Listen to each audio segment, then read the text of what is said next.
we're talking today about when she actually got knocked up with the little guy. It became time to implant the embryo.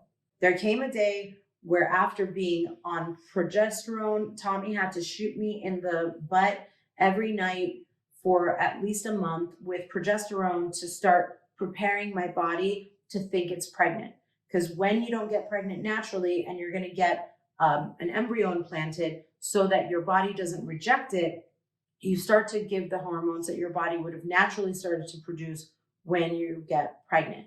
So it's a super long needle, but it doesn't hurt, even though it's a super long needle. He stabbed it in my butt. And she was gigantic. Yeah. And then, boom, you are coming in to your fertility clinic with your thought out little baby Shams. And it was time for you to basically sit in straps like at a gynecologist's office. And they placed the embryo inside of your uterus. Dr. Gadir was like talking us through the whole thing. I would say it took all of like about 10 minutes.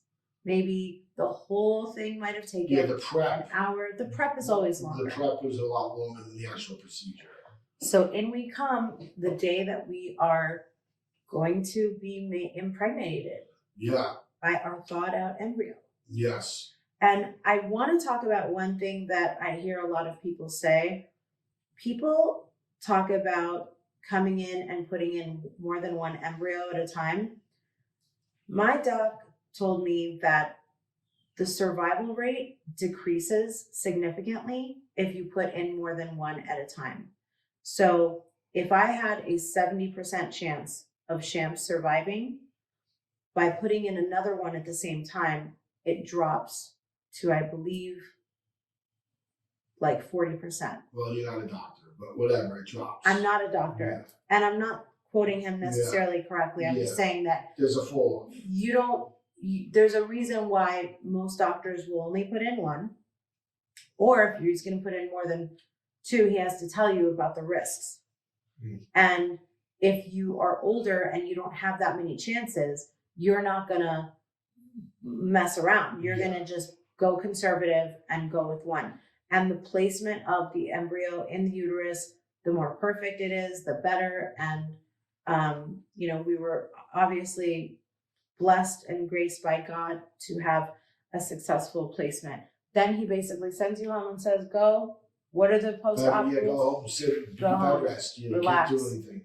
Sit, but don't sit too much because you should still move around and have some activity. But you're just in the house. You weren't allowed to leave the house. Like if you need to go to the kitchen and go sit down, you could do that, but you weren't allowed to go anywhere.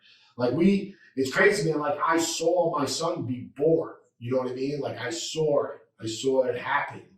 And then they don't, you don't know. You start taking pregnancy tests a few days later. No, you don't. You actually had to come in and get your blood test about 10 days after implantation. Yeah. So they would have normally had you come in sooner, but they don't want you to have a false positive or a false negative. Yeah. So they told me wait 7 to 10 days.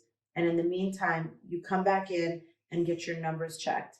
So your numbers are being measured through the lab. About I can't even remember the name of it's like you need it to be like above 1,000 to see like that your body is taking. It's all hormones and stuff. And listen, when you're going through it, you don't need to. What I love about Dr. Gadir is he wouldn't let you worry about 6 months from now. Just worry about what you need to do this week. Just worry about what to do, and then I'll let you know what's next when it's time. But focus on today, and so that you don't get overwhelmed with information and you really thoroughly grasp what you need to do today. So if that was go home and take your vitamins, or, go get some rest, or, work out and be healthy and don't be, unhealthy. Okay. Like he obviously didn't need to spell it out for us, the lifestyle changes that I made. And there was a long time where, because of the polyp surgeries, that I could no longer hike Runyon Canyon like I used to. He said that my fallopian tubes post polyp surgery were going to be too swollen to risk those uphill steep workouts. So he was like, just chill out. Just chill out. Yeah. Just chill out. Yeah. And, that was the longest I've ever gone without drinking since I started drinking. For sure. I did not drink an ounce of alcohol, not a drop of champagne or anything like that throughout the entire thing, nor did I crave it. And as soon as I got pregnant, I started craving like oranges and carrots, like celery. Yeah, you would eat like carrots and like from Costco, like the bag from like she was the fucking Easter bunny. I ate so many baby carrots that I called the doctor and I was like, "Is it okay if I eat as many carrots as I want?" And he was like, "Yeah." And I was like, "Are you sure? Like even this much?" He was Yeah, like, she "Yes, was eating them by you can like eat carrots." wholesale carrots. Crazy. Could cure cataracts.